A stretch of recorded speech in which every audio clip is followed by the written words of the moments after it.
പ്രശസ്ത ആയുർവേദ ചികിത്സകനായിരുന്ന ശ്രീ ലൂയിസ് വൈദ്യരുടെ പിന്തുടർച്ചാ സ്ഥാപനം 70 വർഷത്തെ ചികിത്സാ പാരമ്പര്യമുള്ള Shreyas Ayurveda hospital and research centre Kumbalangi.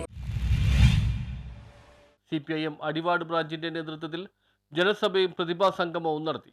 ലഹരിക്കെതിരെ ജൂൺ 10 അടിവാട് മുതൽ പോത്താനിക്കാട് വരെ CPIM കവളങ്ങാട് ഏരിയ കമ്മിറ്റി നടത്തുന്ന മനുഷ്യക്കോട്ടയുടെ ഭാഗമായി അടിവാട് ബ്രാഞ്ച് സംഘടിപ്പിച്ച ജനസഭയും പ്രതിഭാ സംഗമവും ലഹരി വിരുദ്ധ ബോധവൽക്കരണ ക്ലാസും ആന്റണി ജോൺ MLA ഉദ്ഘാടനം ചെയ്തു.